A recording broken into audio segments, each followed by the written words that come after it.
ভারতের সাকিব হোসেন, অবশ্যই তাকে এখন ভারতের ক্রিকেটার বলতে হবে। যাকে আগে কখনো চিনতাম না, জানতাম না। সেই সাকিব হোসেন আইপিএল খেলার বদৌলতে কিন্তু নিজের পরিচয় তৈরি করছেন। সানরাইজার্স হায়দরাবাদের হয়ে সাকিব হোসেন তার অভিষেকের প্রথম ম্যাচেই ৪ টা উইকেট তুলে নিয়েছিলেন। গতকালকের ম্যাচেও খুব ইম্পর্টেন্ট একটা উইকেট তুলে নিয়েছেন। সেই উইকেটটা না হইলে হয়তোবা চেন্নাই সুপার কিংস টার্গেটটা চেজ করে যেতে পারত। দেখেন, সাকিব হোসেন গতকালকে ৪ ওভার বল করে ৩২ রান দিয়ে ভেরি ইম্পর্টেন্ট শিবম দুবের উইকেটটা তুলে নিয়েছেন। ঐরকম একটা সিচুয়েশনে যদি ওই পর্যায়ে গিয়ে শিবম দুবের উইকেটটা না পেত, হয়তোবা ম্যাচটা তাদের হাত থেকে ফসকে গেলে যেতেও পারত। কারণ আমরা জানি শিবম দুবে কোন লেভেলের একজন ব্যাটসম্যান আর তিনি কি করতে পারেন। তারা আসলে ১০টা রান করার জন্য ২টা বলই যথেষ্ট।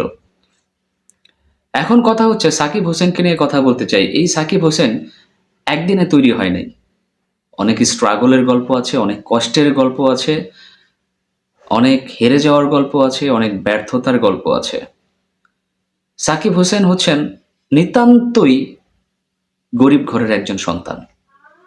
একদম গরিব ঘরের একজন সন্তান, যেই গরিব ঘরের সন্তান এমনই লেভেলের, যার বাবা একজন চাষী ছিলেন, তারপরও তার নিজের জমি ছিল না। এক কথায় বর্গা চাষী বলা চলে। এক কথায় বর্গা চাষী বলা চলে তাকে। তো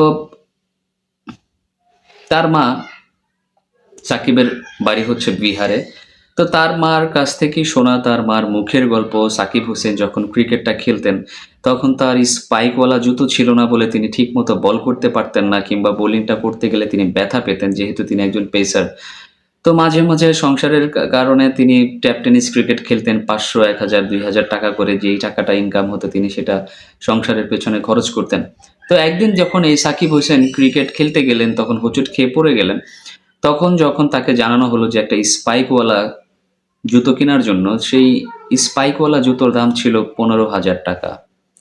যেই ১৫,০০০ টাকা সাকিব হোসেনের বাবার ইনকামের চাইতেও বেশি ছিল।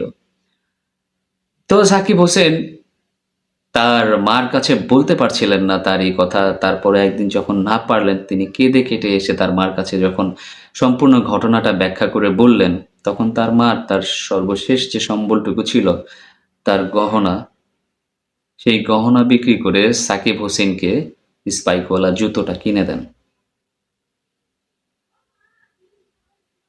দর্শক, আপনাদের কাছে একটা অনুরোধ থাকবে, যারা আমার চ্যানেলটাতে নতুন আছেন তারা অবশ্যই সাবস্ক্রাইব করবেন।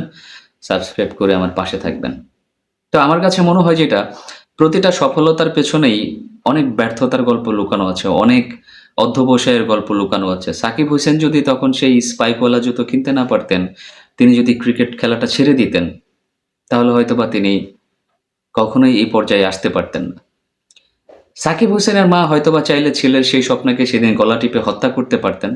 কিন্তু সাকিব হোসেনের মা সেই স্বপ্নটাকে লালন করেছেন, সেই স্বপ্নটাকে বাস্তবায়ন করেছেন তার শেষ সম্বল গহনা বিক্রি করে ছেলের হাতে তুলে দিয়ে। সাকিব হোসেনের মায়ের বিশ্বাস ছিল তার ছেলে তার জন্য ভালো কিছু করে আনবে। সাকিব হোসেন সেই রাস্তাতেই এগুচ্ছেন, আপাত দৃষ্টিতে তো সেটাই বলা যায়।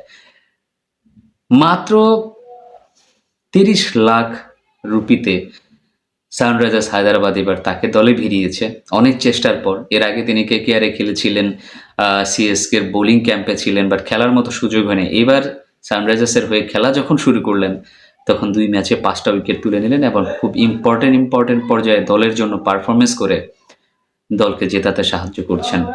সাকিব হোসেনের এখন থেমে গেলে চলবে না। সাকিব হোসেনের তো তার মাকে হীরার গহনা কিনে দিতে হবে। আর আমার কাছে যেটা মনে হয়, বাবা-মার দোয়া যার সাথে থাকে তিনি অনেক দূর পর্যন্ত যেতে পারেন। উপরওয়ালা তাকে অনেক দূর পর্যন্ত নিয়ে যায়। আমার কাছেও মনে হয় সাকিব হোসেন অনেক দূর পর্যন্ত যাবেন। তার মার একটা গয়নার পরিবর্তে তিনি হয়তোবা ১০০০টা গহনা কিনে দিতে পারবেন। আপাত দৃষ্টিতে আমি তো এটাই বলতে পারি।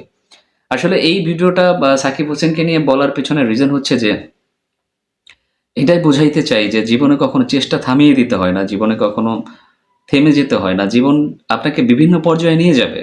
খারাপ পর্যায়ে, আরো খারাপ পর্যায়ে, আরো খারাপ পর্যায়ে, খারাপের চেয়ে তো খারাপ জায়গায় আপনি চলে যেতে পারেন। আপনি আ পা ফাইন্যান্সিয়ালি ডিস্ট্রয় হয়ে যেতে পারেন, যেটাই হয়ে যেতে পারেন। বাট ভাই, জীবন চলার পথে যাত্রা কখনো থামানো যাবে না। যাত্রা কখনো থেমে থাকে না। উপরওয়ালার উপরে ভরসা করে বাবা-মার দোয়া নিয়ে সামনে এগিয়ে যেতে হবে। কোনো না কোনো জায়গায়, কোনো না কোনো অবস্থানে অবশ্যই দেখবেন যে আল্লাহ বলেন, ভগবান বলেন যারাই আছেন তারা আপনার রাস্তাটাকে অনেক বেশি সহজ করে দিবেন। অনেক বেশি সহজ করে দিবেন। আল্লাহর রহমতে সবার তো সেই চেষ্টাই থাকা উচিত। সেই চেষ্টাটাই থাকা উচিত আর চেষ্টা কখনো থামাতে হয় না। সাকিব হোসেনের মতো হতে হইলে অধ্যবসায় জীবনে লাগবে। দর্শক আপনার কি মনে হয়? সাকিব হোসেন যেই কষ্ট ত্যাগ স্বীকার করে তার মায়ের গহনা বিক্রি করে এই যে আইপিএল এর মতো একটা বড় জায়গাতে পৌঁছালেন, সাকিব হোসেন কি পারবেন তার মার স্বপ্নটাকে পুরোপুরিভাবে বাস্তবায়ন করতে? কমেন্টস করে জানান।